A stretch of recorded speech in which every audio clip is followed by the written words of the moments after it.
Retailing University presenta Recursos clave del Business Model Canvas, orquestados con los frameworks Process Mapping y Value Stream Mapping. Orquestación de valor con IA. Novena sesión de orquestación de valor. En esta sesión revisaremos los recursos clave del Business Model Canvas, orquestados con los frameworks Process Mapping y Value Stream Mapping, y finalizaremos haciendo ejercicios con GEM de Gemini y GPT de ChatGPT de la inteligencia artificial para analizar, aprender e identificar los recursos clave en tu empresa. Iniciamos la sesión aprendiendo conceptos de inteligencia artificial. Todo lo que hasta ahora hace la inteligencia artificial ya se hacía previamente. Ten esto siempre presente. Reward hacking es el fenómeno mediante el cual un sistema de inteligencia artificial aprende a maximizar la recompensa que se le definió, sin llegar a cumplir necesariamente el propósito real que los humanos querían lograr.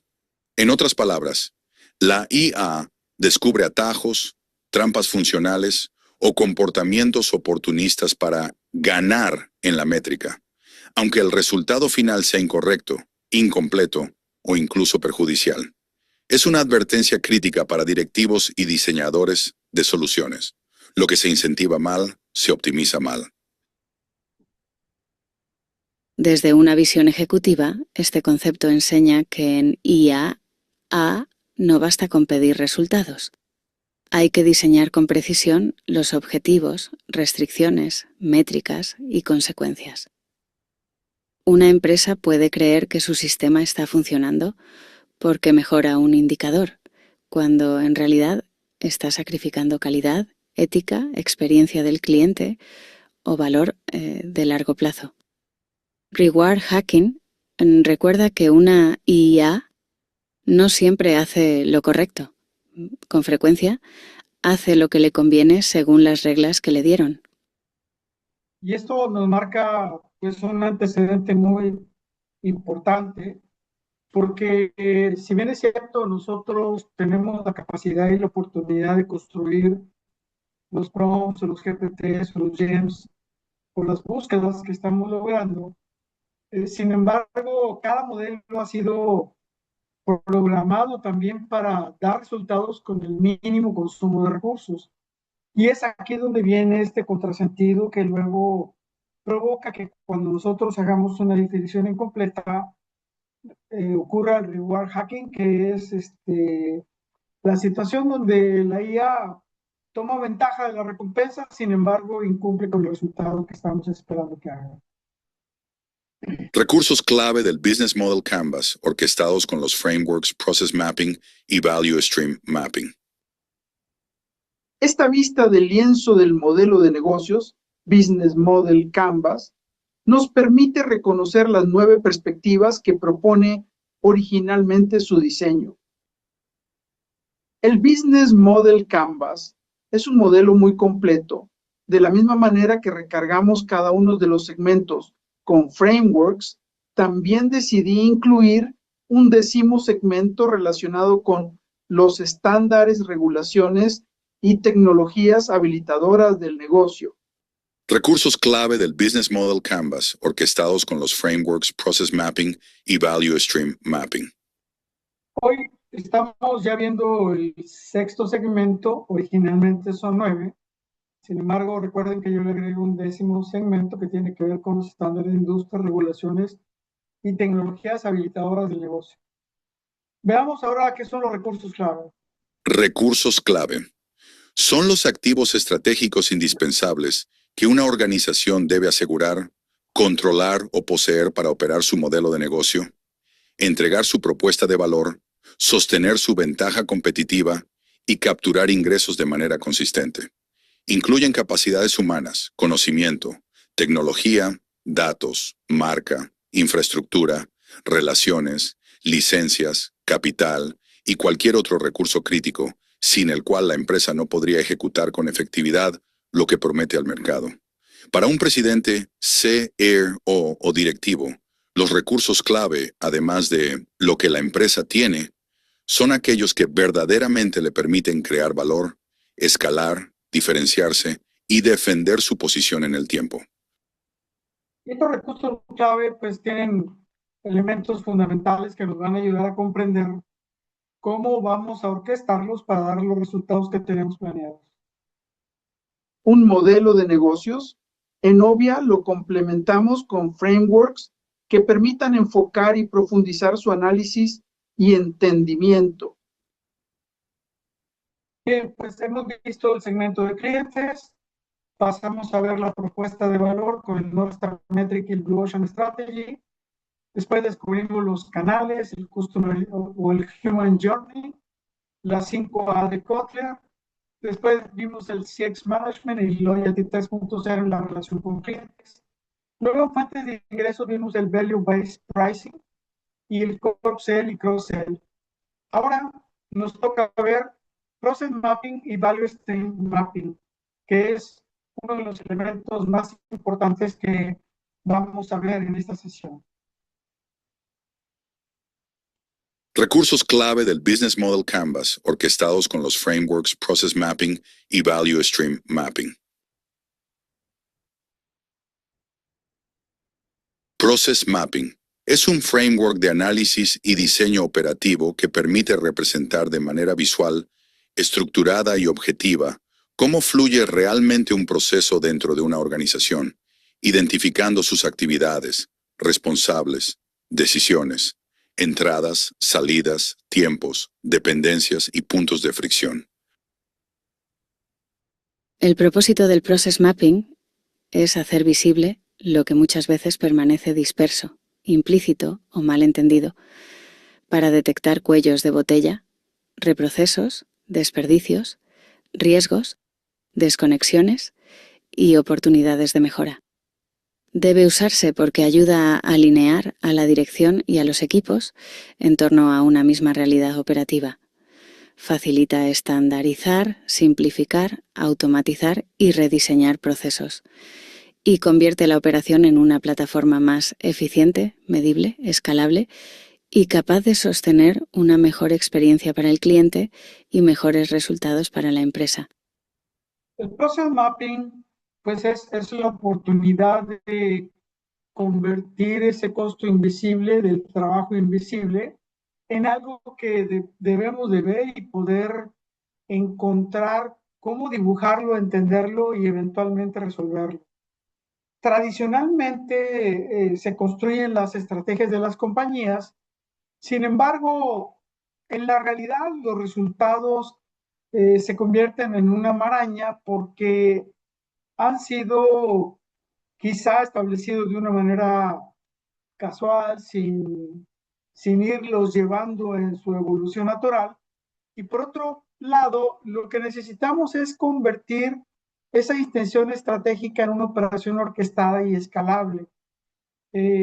Las compañías con el tiempo hemos ido adoptando tecnologías, herramientas que se han ido incrustando en los procesos. Sin embargo, estos con frecuencia quedan en el aire algunos elementos y es lo que vamos a revisar ahora. Hoy vamos a encontrar que hay esa historia del hábito contra la arquitectura operativa y estadísticamente se ha descubierto que el 94% de los problemas operativos son fallos del sistema más que de las personas. Es un principio que se conoce como el principio de Deming. El hábito es lo que crees tener, que es repetible pero ciego y depende del individuo, se degrada con el tiempo y es imposible de escalar. Sin embargo, cuando tenemos un proceso, estamos haciendo lo que necesitamos, es repetible, medible, transferible y mejorable. Depende del diseño sistémico, es un activo organizacional y es la base para la automatización. El trabajo invisible drena entre un 20 y un 40% del tiempo en actividades sin valor, es decir, actividades por las cuales un cliente nunca nos va a pagar. Y el primer acto de mejora, más que actuar, es hay que ponernos a observar para lograr descubrir cómo es que nosotros vamos a darle la vuelta a esta condición.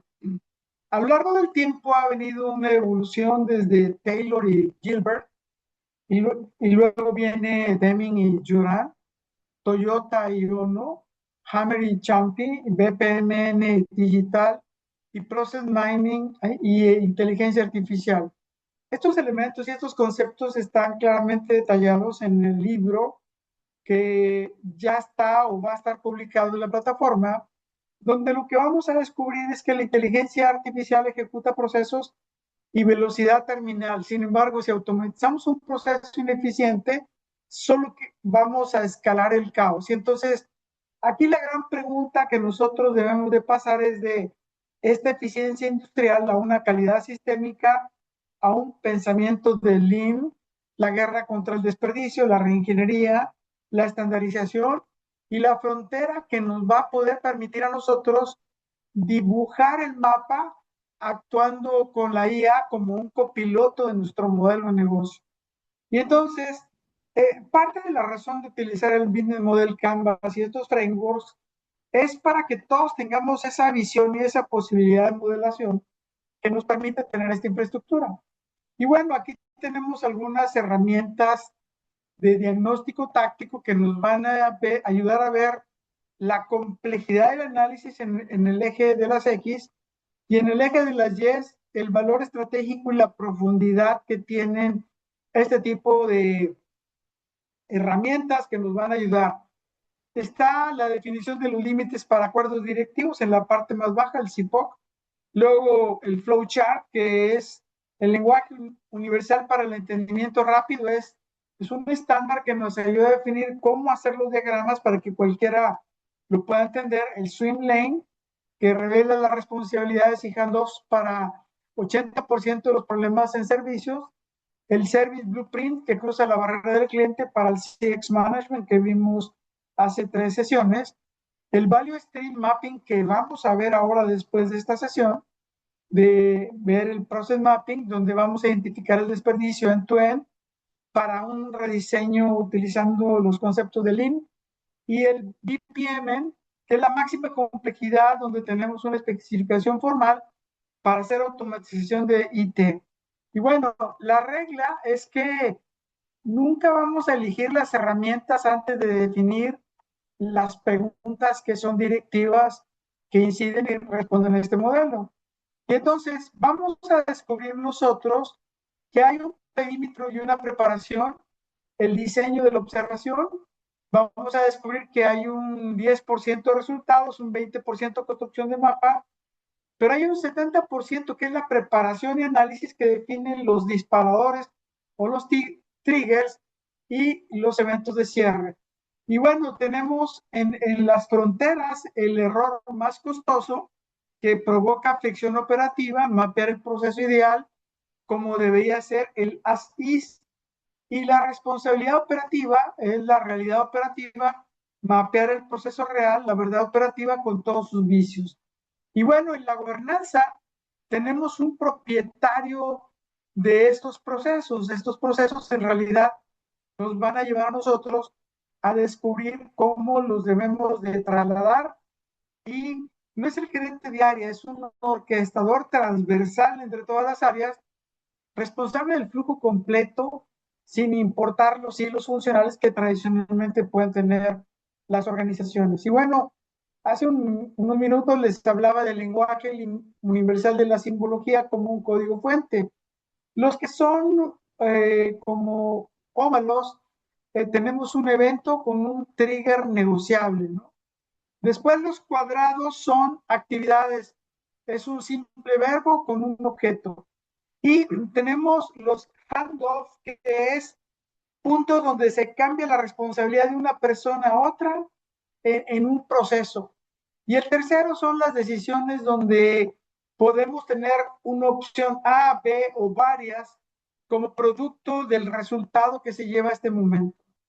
Entonces, la prueba del ácido, si requiere explicación verbal, el código está roto. Es decir, nosotros leyendo un plano podemos ejecutar el proceso como si fuera un cuaderno pautado. En un cuaderno pautado solo se tienen puntitos en el pentagrama y cualquiera puede leerlo y ejecutarlo. Lo mismo debería de suceder con el lenguaje universal, donde tenemos una simbología como código fuente. Estos son los tradicionales diagramas de flujo que venimos utilizando en los últimos años en los procesos de construcción de soluciones. Algunos de estos se llegan a trasladar en herramientas o pedazos de software que acaban ejecutándose dentro de las organizaciones. Y entonces aquí de lo que se trata es encontrar el dolor, la anatomía del desperdicio. La métrica central es el Process Cycle Efficiency, que debe ser menor al 30%, y donde vamos a descubrir sobreproducción, esperas, transporte, sobreprocesamiento, inventario, movimiento, defectos y talento no utilizado. La regla estratégica aquí es encontrar el cuello de botella y mejorar cualquier otra cosa, pues de repente puede ser una ilusión óptica. Los cuellos de botella compiten por recursos, compiten y generan fricción porque se vuelven inhibidores de la fluidez y de la atracción con la que se ejecutan los procesos. Bien. Y entonces vamos a pasar de una simplificación radical a un algoritmo de rediseño. Pasamos de una entrada, después lo que hacemos es eliminar. Si creamos esto hoy existiría si no se elimina, ¿no? O sea, es reducir y eliminar todo aquello por lo cual nadie nos paga. Combinar es fusionar pasos bajo un solo orquestador automático. Luego hay tareas que tienen puntos en común o que pueden formar parte de un mínimo value de un proceso. Luego viene el reordenar, cómo validar al inicio del ciclo, no después de gastar los recursos. Es decir, si no tengo suficiente materia prima para producir algo, no veo por qué yo deba de avanzar. O si no tengo las autorizaciones correspondientes, no debería ser ese reordenado. Después tenemos las reducciones, quitar firmas y campos redundantes de lo que sobrevivió hasta tener el output, el resultado final ágil, ligero, con todas estas reducciones. Y aquí hay un mandato de ejecución. El rediseño del as is, es decir, como está, al to be, no es optimización, es destrucción creativa, exige separar la ideación de la evaluación política. Muchas veces nosotros venimos navegando con diseños del pasado que fueron planteados con las herramientas, la infraestructura y los liderazgos que se tenían en el pasado, con lo cual ahora a la hora de hacer los análisis vamos a encontrar este proceso de tamizado y filtrado en cada una de las etapas para lograr un proceso que sea stream, que sea muy ligero y que permita que su ejecución sea consistente en todos los puntos. Y entonces pasamos de un motor digital del mapa manual al proceso como API. El process mining es un descubrimiento algorítmico, son los event logs donde reconstruyen el mapa real, revelan las 47 variantes donde los humanos juraban que solo había una. En el libro hay un tratamiento especial sobre ese punto donde podemos profundizar.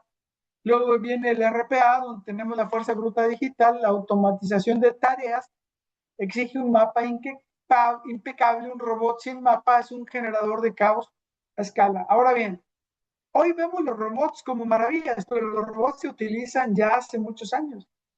La gran variante de los robots es que los robots antes estaban programados para hacer tareas altamente específicas como soldar un punto o un cordón o ensamblar piezas.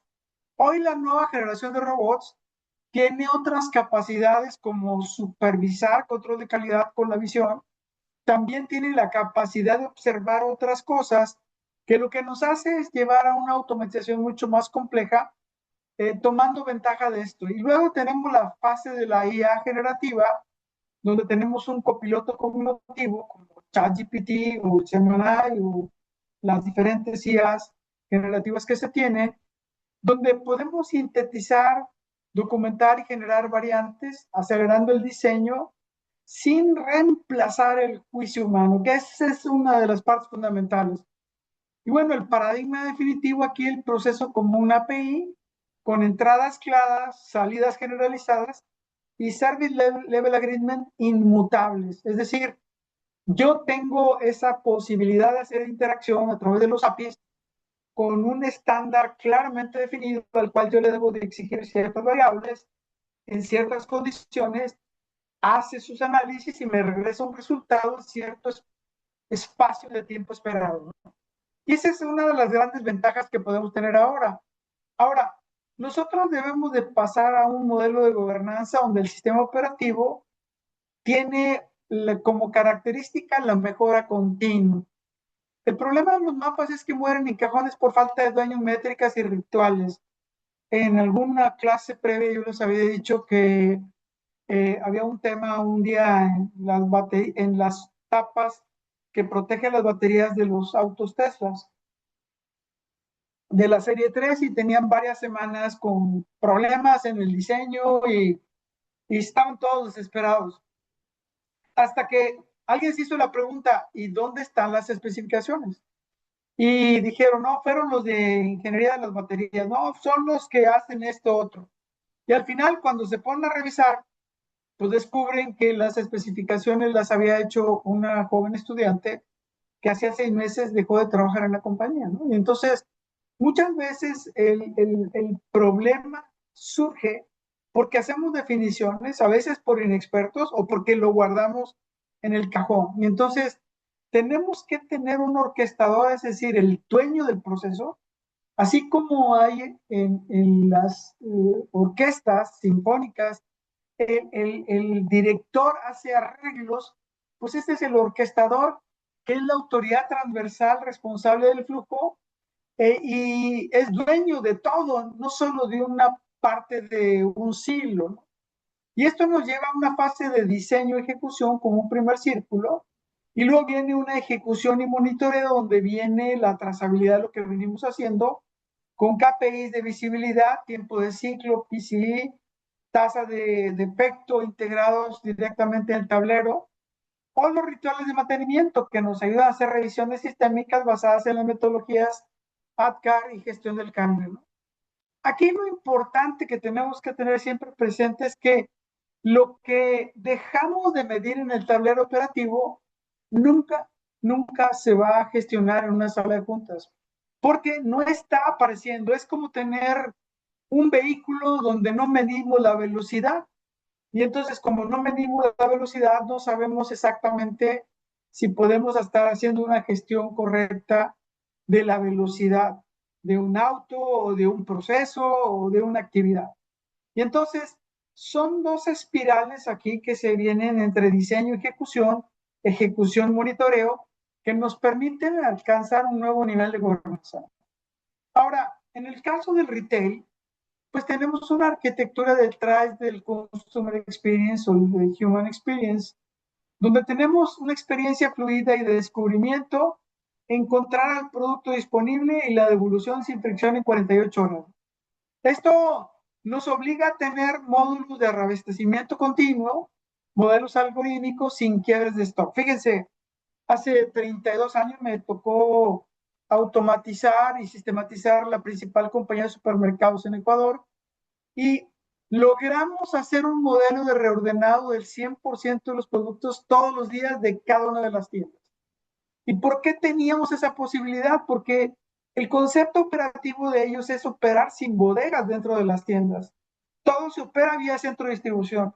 No hay un solo colaborador de recibo de mercancía en esta organización. Es decir, llega el tráiler cerrado, los pallets vienen identificados para ir directo al piso de ventas, se descargan cuando hay menos clientes y es un push-pull de inventario de reordenado todos los días hace 32 años, ¿no? Entonces, claro, con esta automatización lo que hacíamos también era que el modelo y el algoritmo de reordenado nos permitía o nos permite poder hacer una simulación del ciclo de compras que debería tener en función de las ventas individuales de cada una de las tiendas, y el centro de distribución se alimentaba con el ciclo de compras de la suma de todas las tiendas, ¿no? Y había criterios muy interesantes en productos frescos, por ejemplo. En los productos frescos, en vez de procesarse en el orden como llegaban los pedidos, lo que se hacía es se colectaban todos los pedidos de todas las tiendas y se prorrateaba el recibo en función de los pedidos de cada una de las tiendas, ¿no? Y eso nos llevaba a tener un ciclo de onboarding del proveedor donde teníamos que llevar esa velocidad del mercado. Aquí se habla de 90 a 15 días. En los ciclos que nosotros diseñábamos los pedidos para el centro de distribución, eran de al menos 2 a 3 veces por semana. Es decir, había ciclos de compra de un proveedor de 3 veces a la semana. Sin embargo, el resurtido de la tienda al centro de distribución era de hasta 7 días a la semana. Y esto permitió lograr detonar una velocidad de los inventarios y poder operar con una menor cantidad de inventarios porque las tiendas no tienen espacio de bodegas. Al no haber espacio de bodegas, no hay almacenado, se disminuye la cantidad de productos dañados o vencidos por obsolescencia, y esto nos permite hacer un proceso de gestión de devoluciones mucho más automatizado. La cantidad de devoluciones que hay a los proveedores es muy baja, y a su vez también la cantidad de devoluciones que eventualmente hay de los clientes hacia las tiendas o los modelos de e-commerce también son muy bajas, ¿no? Entonces, aquí hay una verdad central.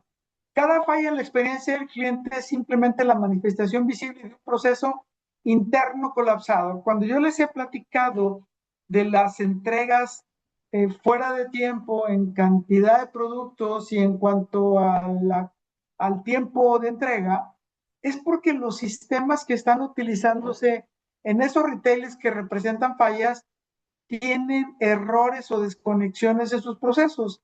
Y esta es la explicación por la cual están ocurriendo. Ahora bien, además de estos errores, ocurren porque hay otros elementos más que aquí no están explicados, como que, por ejemplo, en los e-commerce o las entregas a domicilio, las tiendas que hacen este tipo de tareas tampoco están señalizadas como bodegas, diciendo este producto está en tal pasillo, tal a aquel y tal nivel. Y eso lo que acaba provocando es que el operador que hace la tarea en la tienda tiene que acordarse de memoria dónde están físicamente los productos, porque no hay una localización para decirle, vete al pasillo 8, nivel 14, anaquel 3, para buscar este Nescafé y tómalo y vete al siguiente lugar con otro número y otra dirección para recoger el siguiente producto, que puede ser un tequila maestro doble diamante, etcétera, etcétera. Y entonces, como no tienen esa estructura, también esa es otra gran fuente de error. El poder querer controlar el inventario de la tienda también esto ocurre porque la tienda puede decir, yo tengo 80 productos en existencia, pero ¿qué sucede? Exhiben los 80 como si estuvieran disponibles para la venta, ¿no? En las primeras automatizaciones que hice de operaciones como la de Latinoamericana Duty Free, que operaba las tiendas de Duty Free en los aeropuertos de México, eh, lo que hacíamos era que sabíamos que teníamos 80 disponibles, pero veíamos el pico máximo de ventas en el año, ¿no? Si el pico máximo de ventas era 40, pues se las quitábamos y solo exhibíamos el 40 restante, ¿no? Y cuando el pico máximo rebasaba el inventario disponible, no exhibíamos el producto ni siquiera en la página web, ¿no? ¿Para qué le das tentación a un producto a un cliente y luego le dices que no existe, ¿no? Entonces, hay que hacer una serie de prácticas operativas como estas que nos ayuden a orquestar el conocimiento a que se convierta en un servicio como activo escalable, ¿no?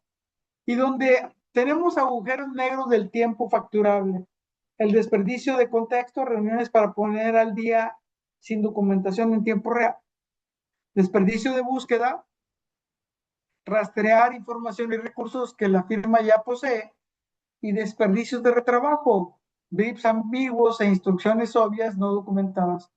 Y aquí, para escalar la maquinaria, pues hay que documentar el conocimiento, convertir el talento individual en un activo organizacional, porque el cliente no nos va a comprar metodología, tampoco certeza absoluta del resultado. Lo que nos está es manifestando una confianza que nosotros debemos de ser capaces de lograr de acuerdo a las condiciones de día, hora, productos y cantidades a las cuales nos hemos comprometido, que ese es quizá el gran dolor de cabeza que presentan muchas compañías, ¿no?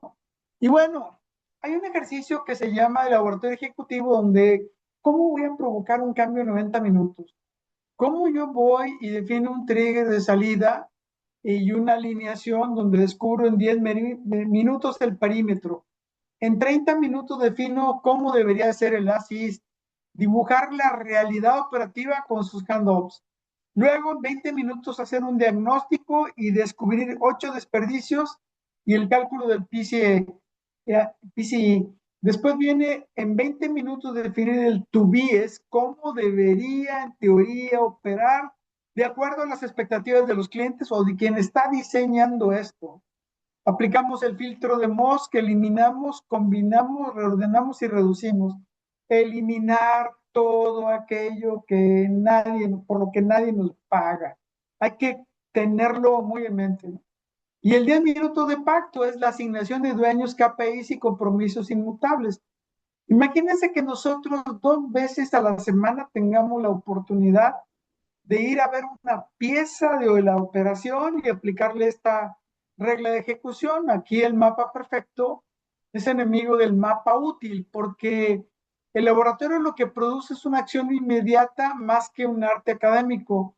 Y esta secuencia es como ir entrenando y perfeccionando nuestra técnica de manejo, ¿no? Y bueno, la excelencia operativa se convierte como una arma competitiva. Un proceso sin mapear en ningún lugar existe. Solo existe el caos provocado por la ausencia de este. Y vamos a descubrir que el ecosistema donde los precios se igualan y los productos se clonan, la capacidad de ejecutar con consistencia impecable, velocidad y bajo costo, es la única ventaja que no se puede piratear. Oigan bien, la capacidad de ejecutar con consistencia impecable, velocidad y bajo costo es la única ventaja que no se puede piratear. Y entonces, la excelencia operativa dista de ser el destino de las organizaciones perfectas. Es la elección de quienes deciden iluminar lo que sus competidores prefieren ignorar.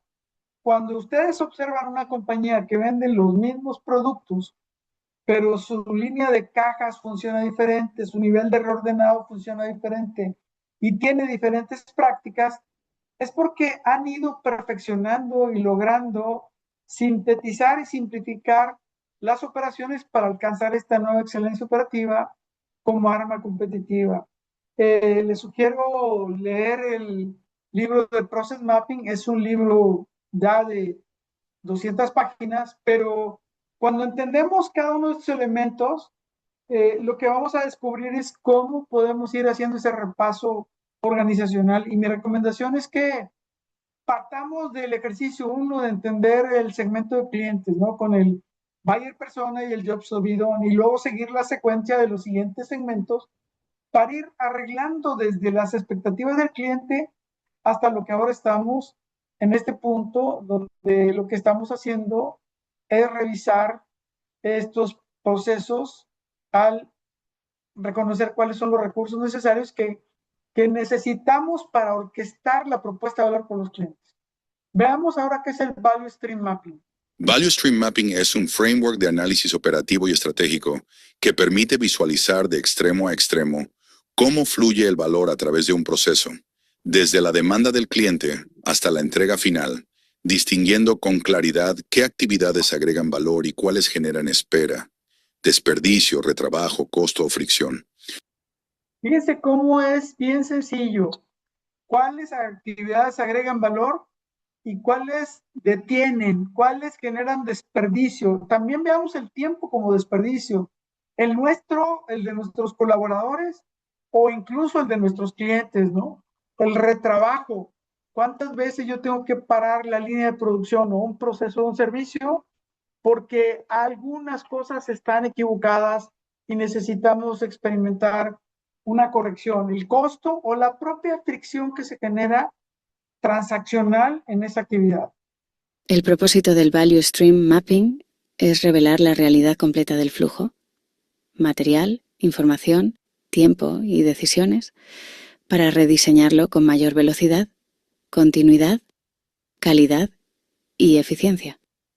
Para presidentes, CEOs y directivos, su valor radica en que, además de ayudar a optimizar tareas aisladas, también transforma la cadena completa de creación de valor en una arquitectura más ágil, rentable, escalable y centrada en el cliente. Volvemos a nuestras raíces, vamos a hacer todo aquello que me permita resolver las necesidades de mi cliente en el menor tiempo posible, con los gastos de menor cantidad de recursos, como materiales, tiempo y todos los que se necesiten para esta operación, creando valor en una arquitectura ágil, rentable, escalable y centrada en el usuario que tenemos enfrente. Esto es el Value Stream Mapping, la orquestación sistémica del valor, eliminar el desperdicio y amplificar la velocidad del flujo. Es como hacer una autopista más grande, ¿no? Usualmente los supermercados tenían una línea de cajas muy grande. Los hipermercados tenían entre 40 y 50 checkouts. Cuando llega el escáner, pues se baja como a 40 y después lo bajamos como a 30, incluso hasta 20. Y eso lo que permitió este aumento de velocidad fue que dejamos de digitar los precios y empezamos a escanear el código de barras, ¿no? Hoy en día vamos a encontrar un fenómeno donde se utilizan mucho los cajeros de autocobro, que algunos son muy simples e impiden que el usuario haga trampa. Hay otros que son muy revueltos y que muchas veces lo que hacen es simplificar la forma de que el usuario haga trampa, ¿no? Escanear un Johnny Walker negro, pero en realidad pasaron un Johnny azul que vale 5 veces más, ¿no? Entonces, estas cosas las vamos a resolver con el Value Stream Mapping. Y bueno, hay una falacia que se llama de la optimización local, donde un proceso individual casi siempre empeora el sistema completo cuando lo optimizas, ¿no? Porque muchas veces vamos, en vez de ir a una propuesta que vaya agregando valor en cada una de las etapas, lo que hacemos es una optimización que es tan buena y tan avanzada que provoca un cuello de botella en el siguiente paso. Y eso es algo que nosotros debemos de aprender a resolver. Y entonces hay una unidad de análisis en un departamento aislado con una métrica clave de productividad individual, resultado sistémico, inventario estancado y cuellos de botella. Fíjense, por querer hacer muy bien y ágil un punto del proceso, al segundo lo desgracio porque no tiene la capacidad, en electrónica se llama fan out, es la capacidad de salida de absorber en el siguiente paso lo que le están entregando el paso previo. Y entonces aquí hay que hacer una unidad de análisis del cliente y su experiencia completa con métricas clave, el lead time total, el tiempo de entrega y el resultado sistémico, flujo continuo al ritmo del cliente. Dejar de gestionar nodos aislados para orquestar la promesa completa. Cuando yo veo todo el flujo completo, e incluso hasta puedo optimizar, si tengo algún punto del proceso intermedio, se lo puedo dar al paso previo y a una parte se lo puedo dar al siguiente y hago un modelo de stream mucho más ágil, ¿no? Y bueno, en los años 80 el ADN de la orquestación, el principio de Ono nos hablaba de caminar en el Gemba. Gemba es el lugar donde suceden las cosas. Gemba es una palabra japonesa. Un genio en esto, Sam Walton. Sam Walton lo que hacía era recorrer sus competidores y analizarlos. Y a partir de ese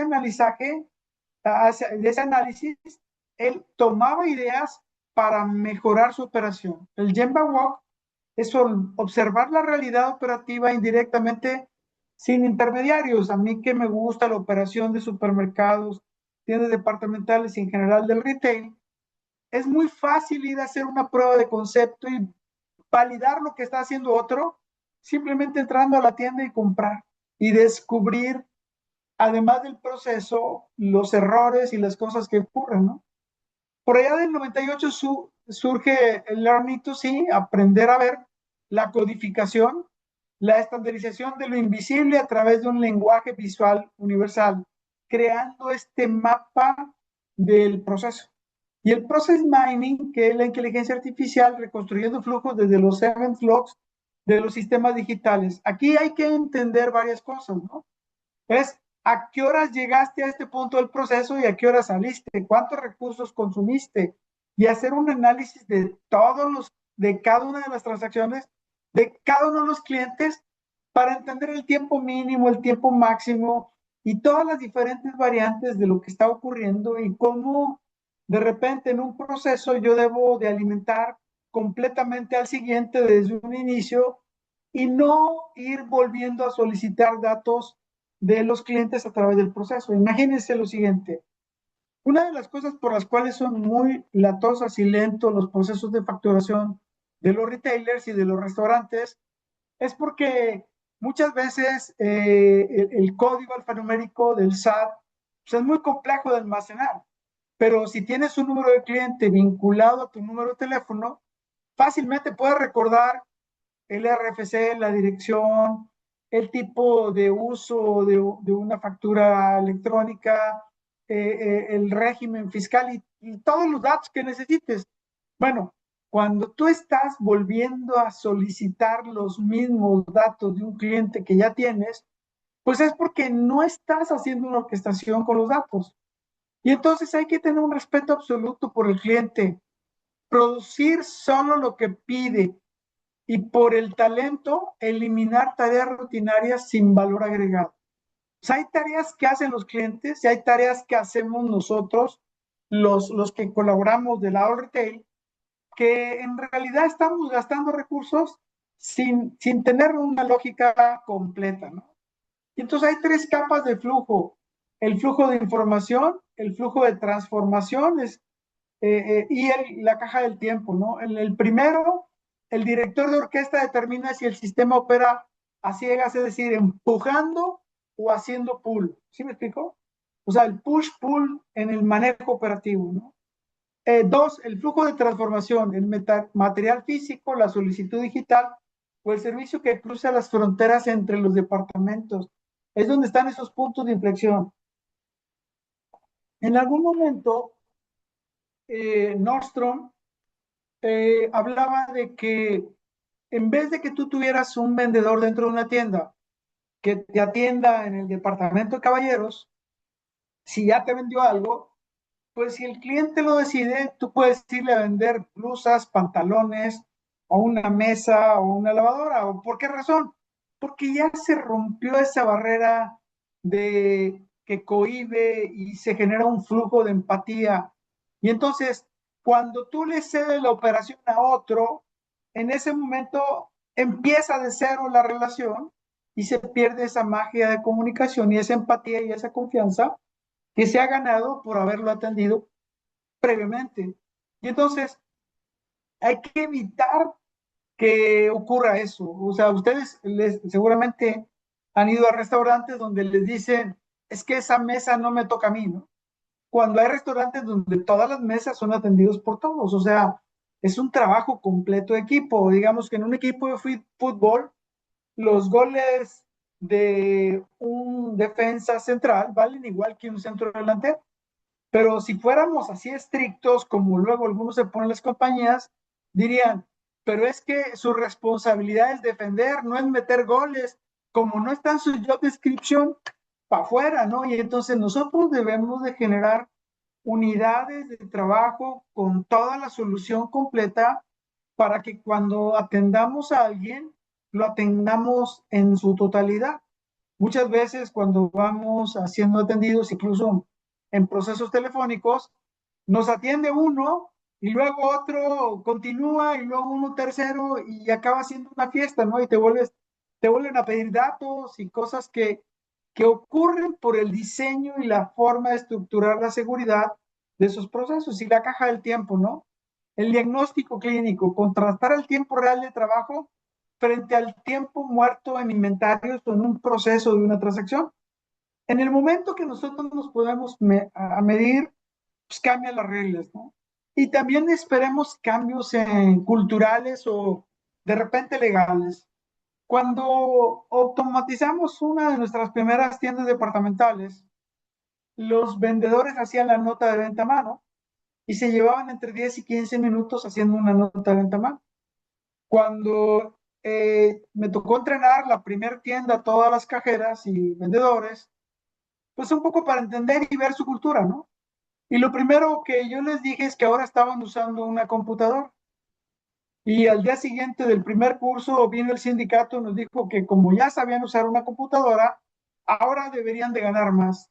Y entonces, ¿qué les dice? Les digo, no, a ver, momento.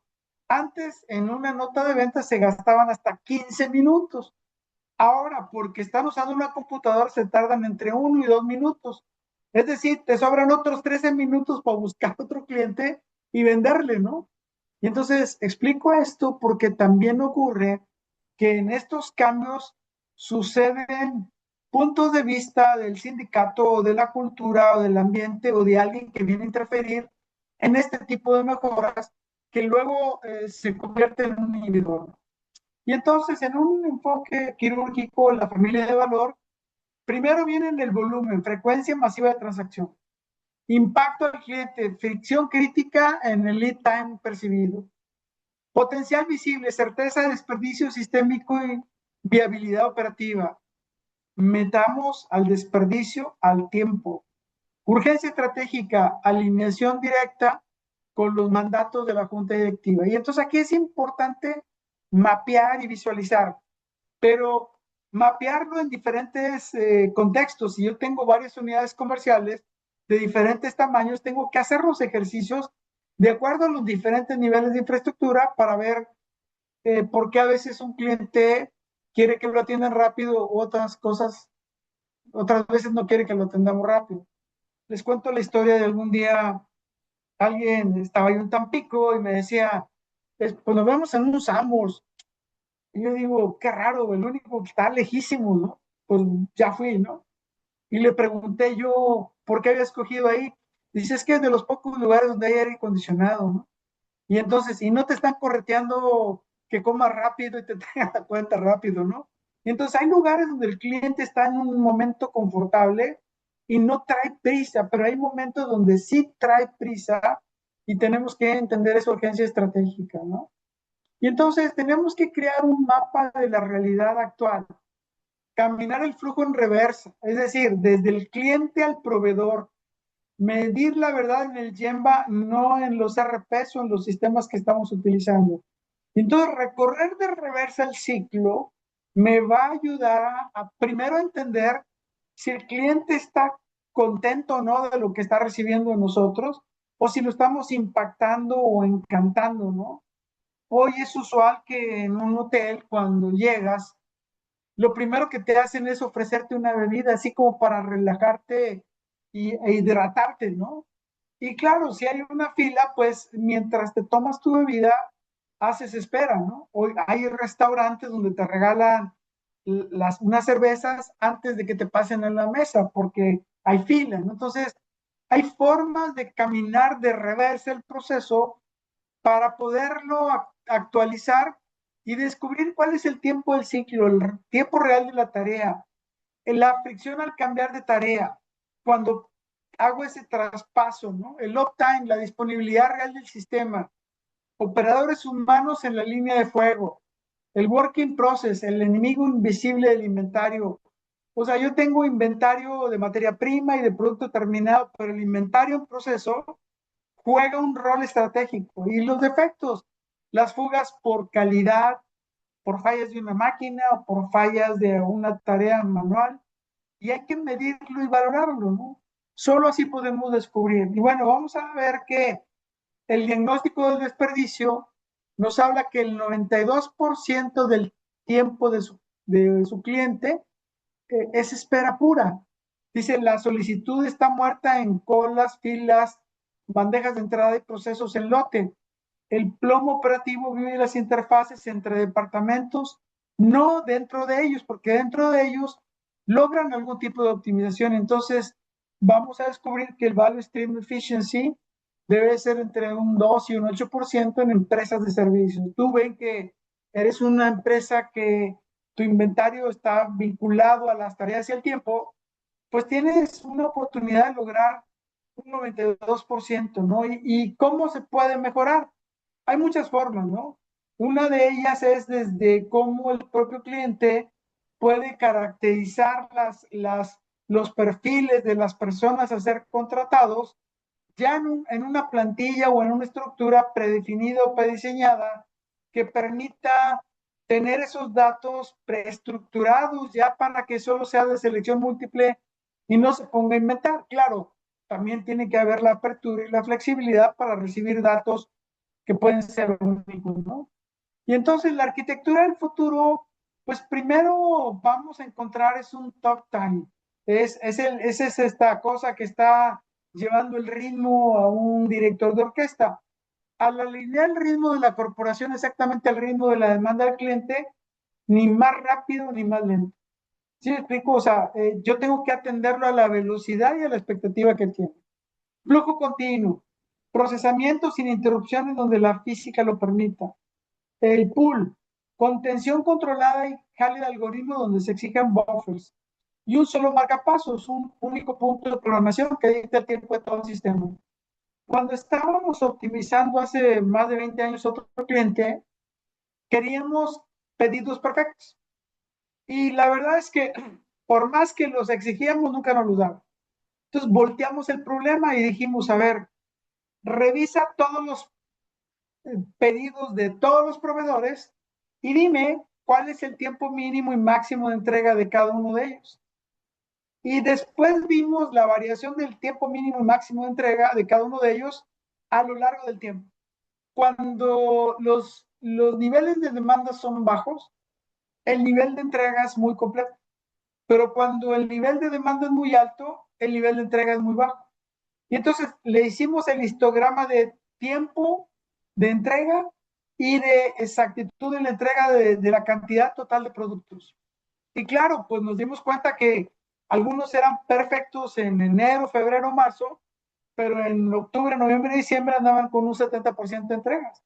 Entonces nosotros nos adelantamos a eso y les dijimos, tu historia de tiempos de entrega es esta, ¿no? Y tu historia de cómo completas es del 80% en este mes, ¿no? Entonces lo que hicimos fue pedir, en vez del 100, pedimos el 120% del inventario, presuponiendo que nos va a entregar un 80% menos, y eso nos llegaba a la cantidad de piezas que nosotros pretendíamos recibir.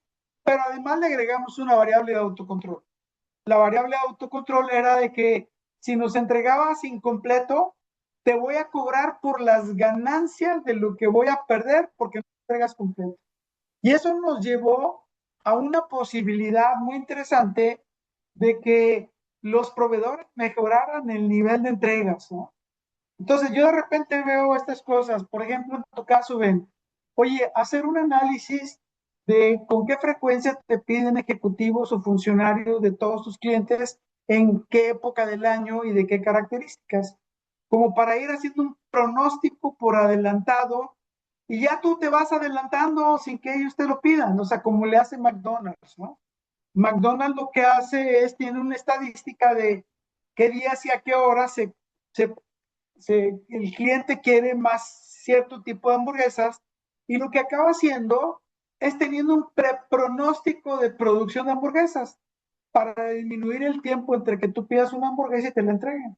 Entonces nosotros podemos adelantarnos para crear ese flujo continuo y crear ese pool o crear ese marcapasos operativo que nos ayude a darle la vuelta a ese requerimiento o necesidad que tenemos de nuestros clientes. Y entonces, nosotros mismos marcamos un timing. Otro caso, muchas compañías diseñan y te dicen, hazme el pedido y te lo entrego en una hora. Claro, o sea, eso se puede hacer, pero es costosísimo. En vez de que nosotros le enseñemos a los clientes a planear sus compras de supermercado. Las Thermomix, las máquinas Thermomix, que son un auxiliar como un robot chef, lo primero que te dice cuántos son en tu casa, de qué edad son, y cada uno debe preparar de la lista de todas las recetas disponibles qué quiere desayunar, comer y cenar los próximos 15 días, ¿no? Y lo que hace la Thermomix es diseñarte qué debes de comprar cada 3 días, el lunes lo del lunes, martes, el miércoles de los miércoles, jueves y el viernes los viernes, sábado y domingo, en las porciones necesarias para que tú compres y haya una menor cantidad de desperdicios. Pero nosotros, cada vez que planeamos menos y queremos jugar a querer ser muy rápidos, tenemos muchas más posibilidades de fallar y aumentar los costos. Cuando la operación de un supermercado que entrega productos desde la propia tienda representa un 20% del precio de venta, pues eso genera un reto muy complicado. Cuando nosotros deberíamos de planear y programar, lo que les decía de, de los pedidos de farmacia, ¿no? Es increíble que hasta ahora, al menos yo no lo he visto, que sabemos que los consumos de productos farmacéuticos son entre un 60 a 65% repetitivos porque son tratamientos de largo plazo y nadie se preocupa de saber cuántas pastillas trae el empaque y para cuántos días es y cuándo va a volver a regresar el cliente y utilizar esta información para hacer su reordenado de productos y anticiparnos nosotros y decirle, ya te tengo tu pedido 3 días antes, pasas por él o te lo llevo y hago un ciclo sumando lo que todos necesitan. O sea, es cambiar la perspectiva de la forma de ver y atender los modelos. A esto se refiere esa arquitectura del futuro y cambiar el TAC, que nos permite ir el TAC, TAC, TAC, o sea, ese ritmo que nos va marcando la ejecución de las operaciones de nuestra empresa, ¿no? Y bueno, en el motor de ejecución vamos a tener un tablero directivo donde tenemos la velocidad, donde tenemos el lead time. Del otro lado tenemos el working process, la calidad del primer intento sin retrabajos, el FTT o el OTD, el cumplimiento de entregas perfectas, el Open to Delivery con entregas perfectas a tiempo. Estas 4 variables son críticas y nosotros debemos de atenderlas y verlas. Si yo soy una cadena de tiendas y tengo inventarios, estrictamente el inventario que está en las bodegas no está disponible para la venta, está guardado en una bodega. Y entonces ese ciclo de traer de afuera, meterlo a la bodega y de la bodega al piso, pues nos genera un working progress inventory, que es el que está en la bodega, que nos aumenta los costos operativos por esta situación. Y bueno, al estructurar la implementación en bucles iterativos, atacamos primero el cuello de botella que paraliza más el lead time, ¿no? O sea, la velocidad de desplazamiento del inventario o la velocidad a la cual estoy atendiendo a mis clientes, ¿no? Culturización del flujo, el verdadero Kaizen.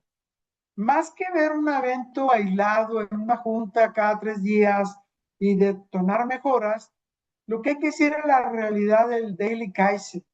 La mejora como responsabilidad diaria y sistémica de quien ejecuta el proceso. Cuando hablamos de los procesos de Scrum o estos procesos que ocurren en manufactura o en fabricación de software, es reunirnos todos los días 15 minutos en un team back a una hora donde menos dañamos la atención al cliente y entendemos todos los problemas que tienen las diferentes áreas y entre todos encontramos una solución por la cual todos votamos, una solución que tradicionalmente antes cada quien resolvía por sí solo y si se equivocaba, se equivocaba porque él solo estaba viendo su pedazo de metro cuadrado y no estaba viendo la integración de todo el flujo, ¿no? Eh, el formulario corporativo, el A3, no es un formulario corporativo, es un formato de una página diseñado para forzar conversiones más profundas sobre las causas raíz. En los Scrums, lo que se descubre son las causas raíz de los problemas, resolviendo el sistema más que el síntoma, ¿no? O sea, muchas veces las soluciones vienen sesgadas porque solo estamos viendo los síntomas, la punta del iceberg, no estamos viendo lo que ocurre abajo.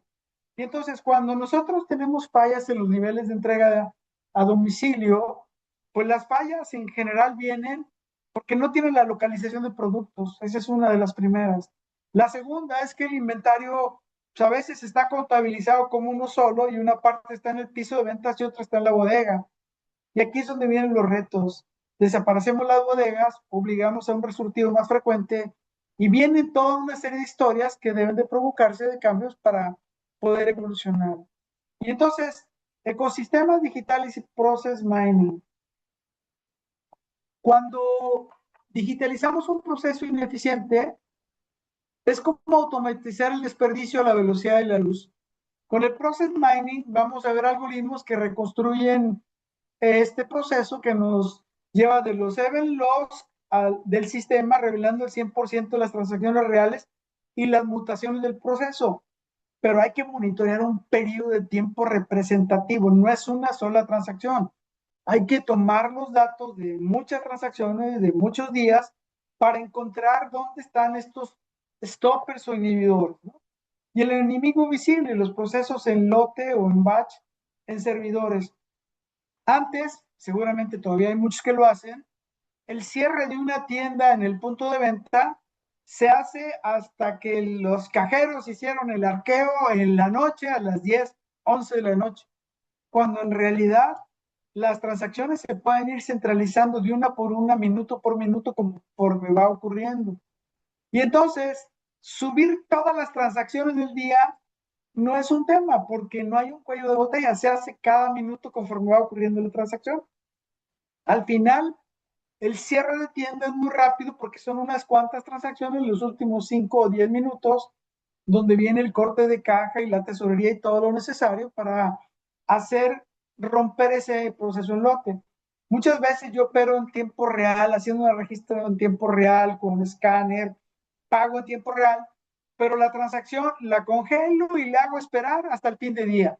Y eso lo que acaba es generando un cuello de botella. Cuando yo tengo 3,000 o 5,000 tiendas haciendo un cierre de día, pues tengo una locura porque tengo un pico de carga. Claro, a veces eso se compensa porque tengo varios horarios, pero el problema de fondo es que necesitamos convertir todas las operaciones como la respiración, ¿no? Yo respiro miles de veces en un día y entonces no hago contención de nada. Imagínense el tamaño de los pulmones y respirar una sola vez, o sea, seríamos un monstruo, ¿no? Al dividir todo esto, pues el enemigo invisible, los procesamientos en batch por servidores, transacciones que toman segundos, pero están en espera, en colas ocultas o asfixiando el lead time en los bancos. Increíble que yo hago una transacción en tiempo real de transferencia de un banco a otro y me dan hasta 72 horas. La semana pasada monitoreé una transacción en Banamex, de Banamex a Santander. La transacción tardó en ejecutarse 7 días. Y claro, dices, ni nadie se hace responsable. El banco receptor le echa la culpa al emisor y el emisor al receptor y tú estás ahí perdido. Y entonces, las grandes áreas de oportunidad está en ponerles un trace a todas las transacciones y ponerle un timer de a qué horas inicias y terminas y qué recursos estuvieron implícitos y analizar periodos de grandes cantidades de transacciones para lograr descubrir este entendimiento. Y aquí vamos a ver cómo podemos disminuir el ciclo y el flujo. Cuando hablamos de las tiendas departamentales que tenían ciclos de compra muy largos de ropa, y cómo estas bajaron primero de 4 temporadas, subieron a 20 con los fast fashions como Zara y H&M y todas estas otras compañías, pues se logró, pero porque se logró reducir el ciclo de fabricación a tan solo 14 a 21 días, ¿no? Entonces, más presentaciones, menos tiempo de entrega. Pero eso se rompió cuando llega Shein, que ellos lo que hacen es producen lotes de 100 prendas, de 100 a 200 prendas, y lo que hacen es que en función de la cantidad de clics y likes, en función de eso los vuelven a fabricar en menos de 72 horas.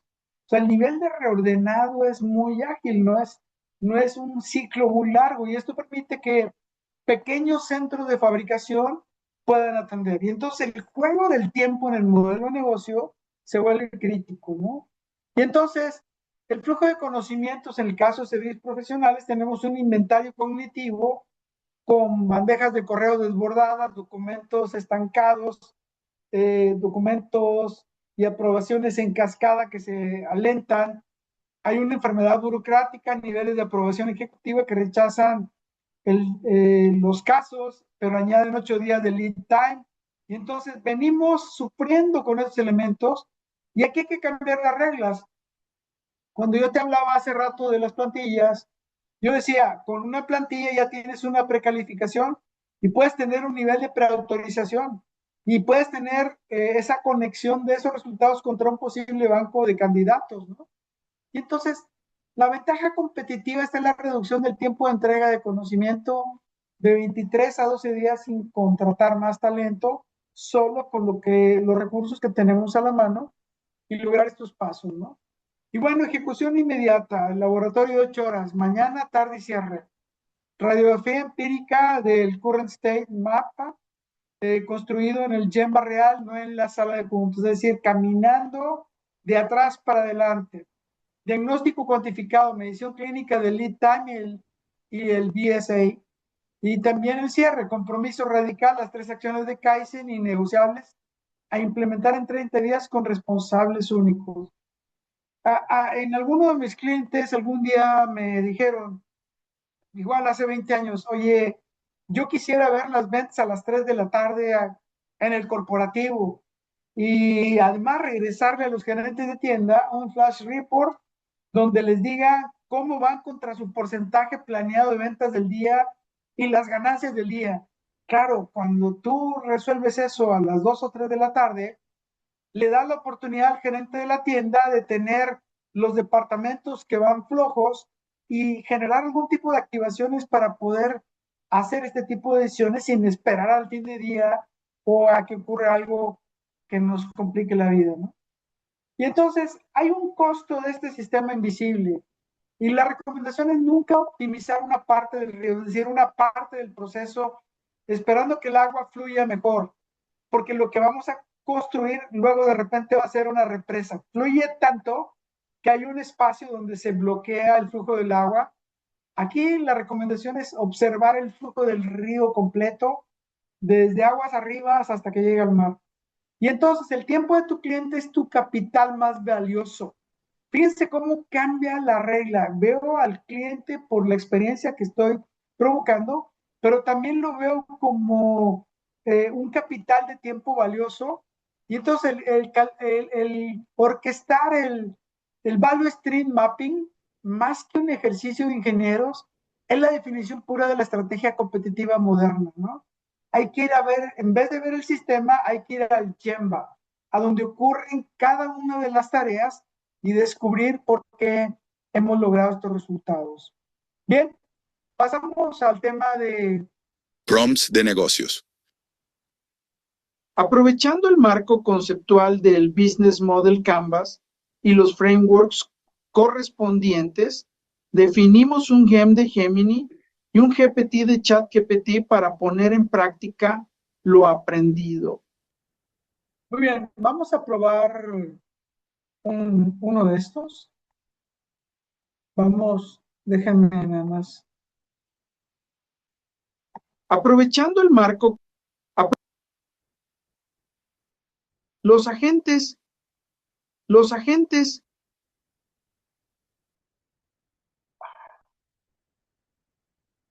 ¿Cómo le doy aquí? ¿Qué, Or- qué loco está esto? A nombre No me deja seleccionar. No, te voy a copiarlo.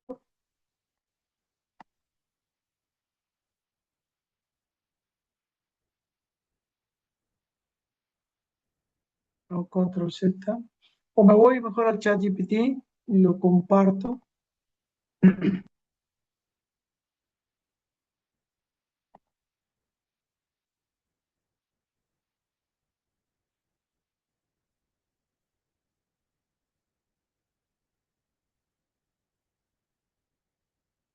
Espero que reaccione. Aquí tenemos recursos clave. Y entonces, aquí vamos a definir el ejercicio de ayúdame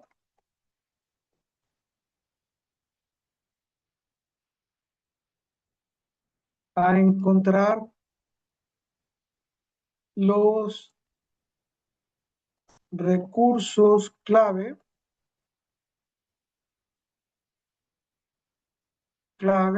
de Tesla. Déjenme compartir esta página.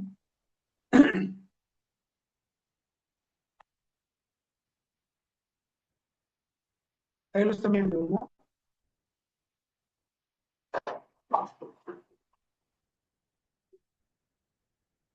Ahí ya lo están viendo. ¿Sí? Perfecto. Aquí, tan sencillo como esto. Entonces vamos a ver la respuesta. Déjenme encender una lámpara.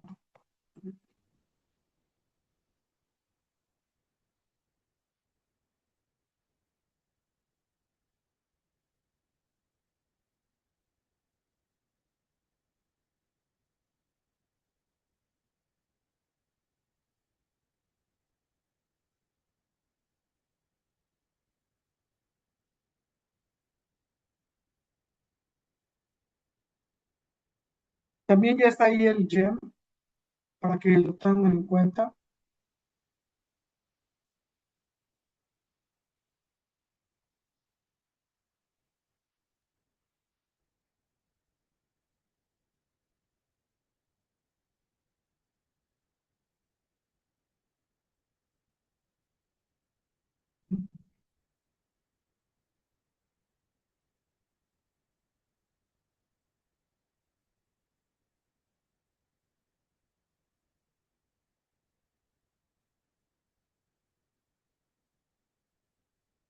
Entonces, ¿cuáles son los recursos clave? Pues manufactura integrada y las gigafactories. Tesla posee y controla instalaciones centrales como las gigafactories en Texas, Fremont, Nevada, Berlín, Shanghai y las megafactories de Shanghai, Nueva York y Lathrop. Y bueno, aquí lo que vamos a descubrir es que el corazón operativo permite escalar, bajar costos y rediseñar producto y proceso al mismo tiempo. Tecnología de baterías de celdas y power electronics, ¿no? Software de inteligencia artificial, de FSD y de datos de la flota. Redes supercargadores y estándar NACS. NACS es de un estándar de tiendas de conveniencia. Luego, marca Tesla y experiencia directa al cliente. Ecosistema energético, capital financiero para escalar proyectos pesados, etcétera, etcétera. Fíjense cómo aquí vamos descubriendo toda una red de recursos que usualmente nosotros no podemos ver porque pues solo estamos viendo la punta del iceberg, como en este caso es el auto, ¿no? Y entonces, en los recursos clave están manufactura, batería, software, IA, datos, supercargador, marca, capital, talento técnico. Y genera ciclos donde hay una repetición del servicio, como el caso de los supercargadores. O sea, tú al tener los supercargadores y cargar los autos, puedes deducir, además de saber por dónde andan circulando, porque tienes la geolocalización del auto, puedes ayudar a descubrir en dónde instalar supercargadores de acuerdo a dónde hay más Teslas recorriendo las ciudades, ¿no? Y así como esto vamos a encontrar otras variantes, ¿no? Plataforma manufactura integrada, tecnología de baterías, software IA, etcétera, etcétera. Vean cómo nosotros con una simple pregunta podemos lograr esto. Ahora bien, esto mismo lo podemos también descubrir con otras perspectivas, ¿no? Donde vamos a descubrir la importancia de tener estos análisis. Veamos, por ejemplo, los recursos clave de un competidor de Tesla como BYD, ¿no?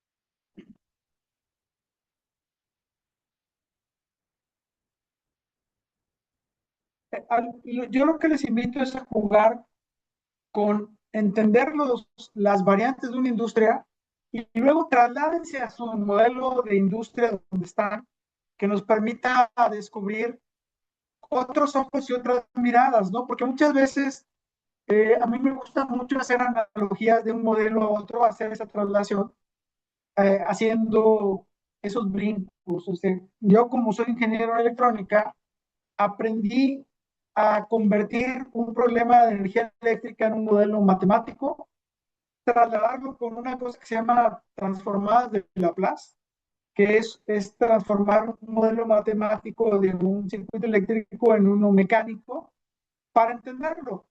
Cuando yo les digo está oscilando el circuito, pues tú no te imaginas cómo oscila un circuito.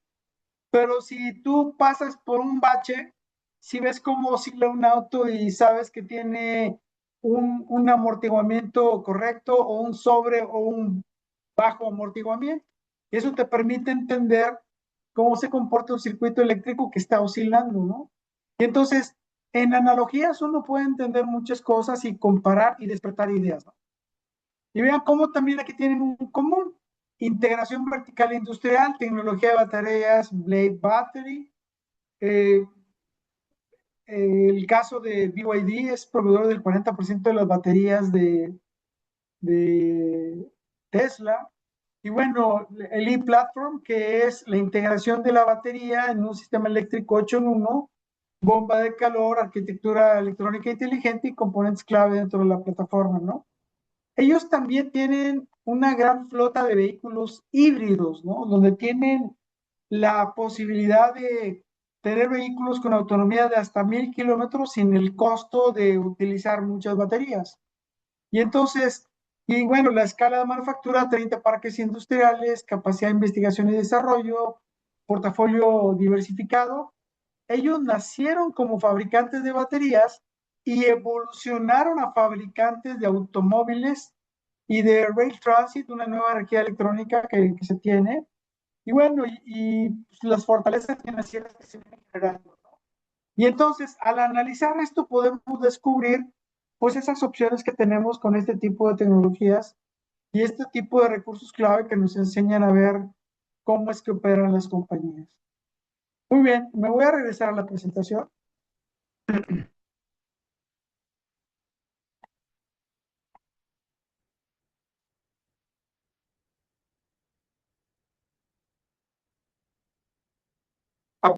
Los agentes GPTs y prompts que te proporcionamos en Retailing University son tan solo una guía para detonar ideas, provocar tu curiosidad y despertar tus reflexiones. Es posible que sus respuestas puedan contener datos e información errónea, por lo cual te sugerimos validar los mismos. Gracias anticipadas por tus propuestas para mejorar sus contenidos. Bienvenidas tus sugerencias. Orquestación de valor con IA. Dejamos una época de cambios por un cambio de época. Recuerda. A nombre de Retailing University, agradecemos tu participación en esta sesión. Pues pasamos a las preguntas y dudas que tengan. Ven. Estás atrapado. Listo, ya puedes. Fíjate que nosotros estamos ahorita en un proceso de certificación y decíamos, híjole, o sea, como que no nos facilitaba que el proceso fuera más fluido. Entonces, ahorita me voy con la idea de que si lo haces al revés, del cliente hacia internamente, o sea, puedes ver exactamente qué es lo que sobra, qué le puedes quitar o qué le puedes agregar, ¿sí? Porque decíamos, es que al final te embroncas en una parte del proceso, otro hace esto, a esto, y al final el cliente no tiene lo que realmente necesita. Entonces, creo que el enfoque era más al proceso, cuando en realidad es el cliente el que te tiene que facilitar el proceso, ¿sí? Así es. De hecho, un mejor conocimiento de tu cliente te permite alcanzar otras cosas. Lo que yo te decía, tienes un cliente que ya tiene 5 o 10 años con él, voltea en el tiempo y detecta cuántas veces te ha pedido servicio, con qué grado de urgencia y qué perfiles de personas, en qué temporada del año, o si tiene picos por algunas actividades como profesionales que se tienen en pico, y ya tú tienes más o menos qué es lo que te va a pedir, y entonces tú volteas y le dices, oye, en mi estadística yo veo que entre octubre, noviembre y diciembre me pides recursos así o así, con este perfil. ¿Qué te parece si 4 meses antes ya los vamos planeando? Pues, yo ya sé que van a llegar, o sea, y muchas veces el cliente lo que va a descubrir es que él también tiene picos de oferta a sus propios clientes. Y estos picos son los que provocan el perfil de colaboradores que tú tienes que ofrecerles, pero también tienes otro perfil de las cosas que son aleatorias, ¿no? Que no obedecen a un comportamiento del mercado de tu cliente, de los clientes de tu cliente. Es decir, que alguien renunció y se fue, pero también puedes encontrar ritmos, ¿no? De por qué sucede este tipo de cosas, ¿no? Por ejemplo, un tema en el que yo me veo ahora envuelto es que me dicen, yo no quiero entrenar muy bien a mi gente, porque si la entreno muy bien se va a ir, ¿no? Y entonces, una persona que está en entrenamiento de tu cliente es un candidato potencial también a salir, ¿no? Sobre todo cuando están nichos donde hay mucha demanda de colaboradores, como gente de programación o cierto perfil y ciertas olas, ¿no?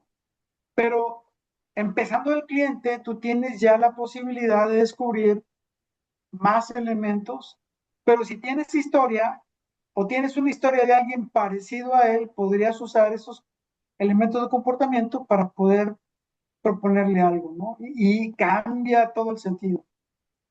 Fíjate que nosotros hemos tratado de ver en qué épocas del año requerimos estar más en contacto con el cliente porque tienen más demandas de los servicios nuestros. Ujú. Y ha sido bien variable, ¿sí? Eh, Normalmente de enero a marzo no hay tan, o sea, sí hay, pero poco.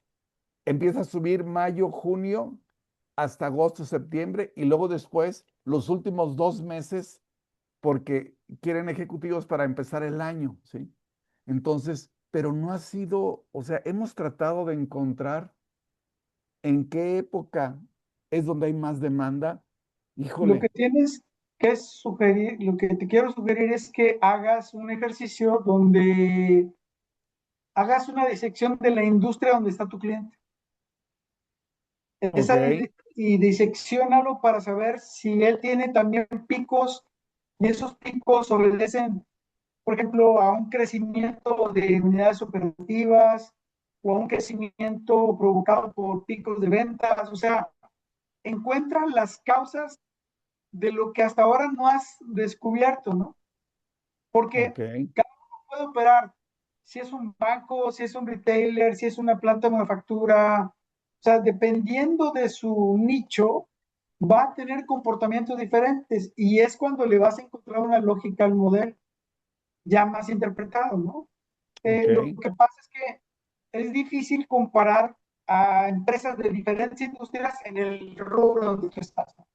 O sea, hay que ver el análisis particular de cada mercado y en función de eso, pues también tú le puedes preguntar, o sea, de una manera sutil, sin que te tenga que explicar, tú le tengas que explicar muchas cosas, ¿no? Pero la estadística, mientras más eventos tenga, se vuelve más rica, ¿no? Y entonces eso te permite a ti tener más consistencia en lo que estás haciendo. Pero bueno, aquí el punto relevante es empezar de atrás para adelante, te da otra riqueza que no nos da originalmente los estilos tradicionales de hacer las cosas. es correcto, sí. Muy bien. Cele, ¿tienes alguna pregunta?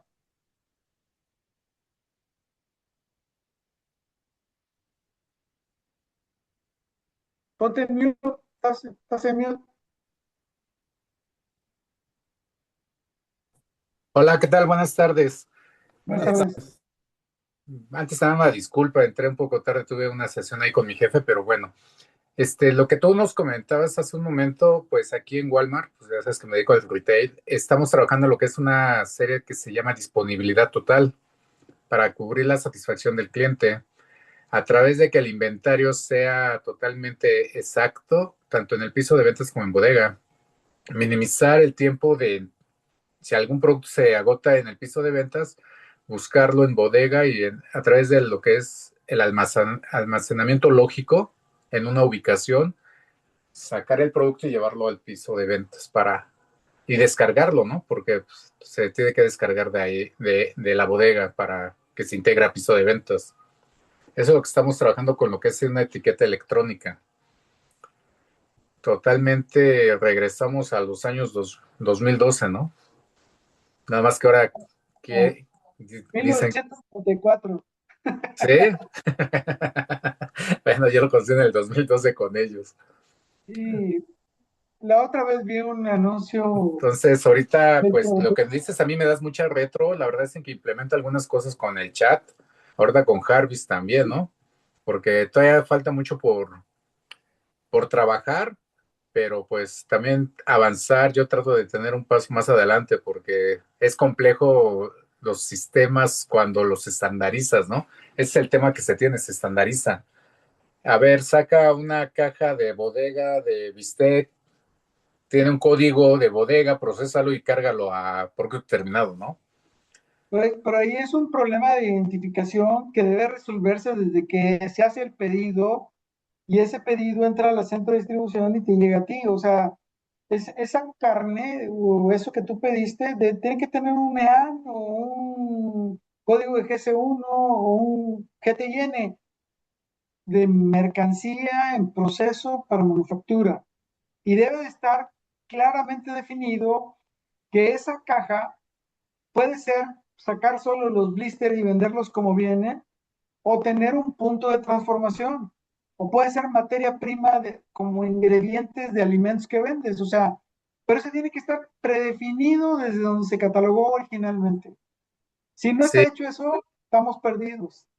y yo creo que seguimos perdidos, ¿no? Porque tenemos el código de barras, código EAN, con un número de artículo por parte de interno que puede tener hasta 30, ¿no?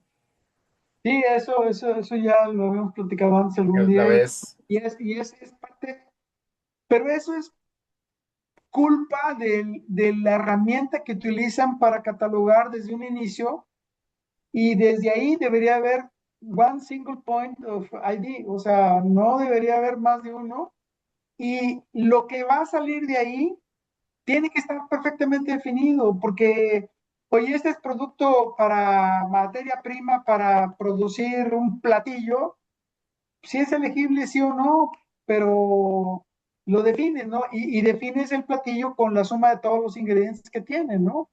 claro, Pero si no tienes eso y no tienes los diferentes tipos de salidas a las que corresponde cada uno de esos subproductos de ese empaque, pues estamos en una dificultad y entonces eso es a lo que me refiero yo de que hay que ver todo punta a punta. Ahora, si lo ves de reversa, pues vas a ver que el cliente consume platillos o un pollo rostizado, o el cliente consume productos terminados, o sea, cosas cerradas, ¿no? O sea, pero lo ideal sería saber qué va a hacer con lo que lleva en el carrito y para cuántos días lleva ese carrito, ¿no? No sé si me explico, en sentido sí, de saber que yo llevo un carrito para mi fiesta de esta noche y se va a acabar esta noche, ¿no? O llevo este carrito porque vivo solo y llevo la comida de 5 días. No sé si me explico. Y en función de eso, poder entender que ese cliente va a venir cada 5 días o cada 8 días por ese carrito de regreso, ¿no? Pero como no le preguntamos y tampoco llevamos el control de cuántas veces viene, o el otro tema de ahí, es que pues yo compro por la página web o por el app o en el self-checkout y listo, pero a veces en el cobro de la cajera no me preguntan mi número, ¿no? Y entonces yo debería poder ser exhibido con un número en 4 puntos diferentes, ¿no? Para saber cuántas veces prefiero el autocobro o una caja con una persona, el app o la página web, ¿no? Entonces, hay que verlo todo junto, ¿no? sí, Pero cuando viste una compañía líder y tuviste toda una gran delantera, y llegan estas cosas nuevas, cuesta mucho trabajo reescribir las reglas. Y a veces hay que hacer una cosa que yo les digo que es aplicar el desapego tecnológico. Y hay que hacer Claro. un borrón y cuenta nueva, porque muchas veces va a ser más fácil colocarles algo más nuevo que esto otro, ¿no? Y yo digo, qué padre que ponen la etiqueta electrónica. Digo, las he visto ya mucho en las tiendas de Estados Unidos, pero pues yo digo, ¿y? O sea, ¿qué sigue? O sea, estás resolviendo un pedacito de una forma todavía costosa, porque una etiqueta representa, el costo de una etiqueta puede representar, no sé, unos 80 o 100 cambios de precios de un producto, y eso puede transcurrir en un año, año y medio. Entonces, o sea, dices, ¿qué pasa, no? Pero bueno, lo importante aquí también, Cele, es que algunos que vivimos en los procesos desde afuera y no estamos metidos en la rutina, vemos otras cosas que internamente a veces no se ven. Por eso se hablaba de la invisibilidad esta que comenté previamente. Claro. Sí, muy, pues así estamos, pero a mí sí me ha ayudado mucho ahorita todo lo que nos das, también el panel, ¿no? Yo aprendo mucho de todos, cada uno de ustedes y ahí vamos aplicando y minimizando, ¿no? Qué bien, qué bien. Muchas Pues muchas gracias. gracias. Los veo el próximo miércoles. Pasen un buen día. Sí, ¿Tienes con algún gusto, muchas gracias comentario? por todo. ¿Ven? ¿Perdón? No, Benjamín. Sí, mira, tengo un cliente, por ejemplo, que me pidió un puesto hace 10 años, un director de escuela. Me pide otro director de escuela el año pasado y este año me pide dos porque creció. Pero ya no me, yo sé que en 3, 4, 5 años me va a volver a buscar. Entonces buscamos la fidelización del cliente, porque encontrar cuándo van a volver pues necesito ver cómo está el crecimiento para poder saber si hay ahí la necesidad. Entonces, eso nos pasa con varios clientes. Entonces tratamos de ver cómo fidelizamos, estamos en contacto con ellos. Sí, pero ahí lo que puede ocurrir es lo siguiente. Uno tiene que preguntarse o preguntarle, oye, ¿cuánto te tardas en construir una escuela nueva? ¿Te va a decir un año, 10 meses, 8 meses? Algo te va a contestar. Le vas a preguntar ese dato, pero le vas a preguntar cuáles tus planes de establecer escuelas nuevas. O sea, para que tú, en esos 10 o 5 meses que se construye la escuela o se habilita la escuela, tú tienes el plazo necesario para traerle el director. Por ejemplo, algo que yo aprendí de Carrefour es que Carrefour tenía su plan de aperturas, nos lo entregaba, nunca adelantó ni atrasó un solo día, pero en el momento que se iniciaba la construcción, es decir, se empezaba a limpiar el terreno, ya existía el director de la tienda, ¿no? O sea, y él acompañaba todo el proceso de construcción hasta que la dejaba totalmente habilitada. Pero este tipo llegaba 10 años antes para ser entrenado para hacer este trabajo, ¿no? Claro, con el tiempo y la velocidad a la que ocurren ahora las cosas, pues el camino más fácil es piratearte a alguien, ¿no? Pero no tiene tu cultura, no tiene tu disciplina, no tiene tus reglas, y se provocan luego esos momentos en las compañías donde tienes una compañía con una identidad, pero operada por gerentes de 4 o 5 sabores de compañías, ¿no? Donde el resultado lo hacen de una manera, la exhibición de otra, y entonces se hacen unos híbridos que se provocan principalmente por esa estructura, pero por otro lado, tampoco les damos el tiempo necesario para que se apropien de la cultura local, de cómo se hacen cada una de las cosas, ¿no? Porque si bien es cierto, todos resurtimos, todos exhibimos, todos cambiamos de precios, el ritmo, el timing, la forma de hacerlo es diferente según la compañía. Ok, sí, me Muy parece bien. bien, pues Bueno, muchas pues, gracias. Gracias. ándale, que Que estés tengan bien. un buen Buena día. tarde. Buenas noches. Disfruta, por Gracias, favor. Eli. Gracias, Ben. Gracias a Dale, todos. bye. Hasta luego.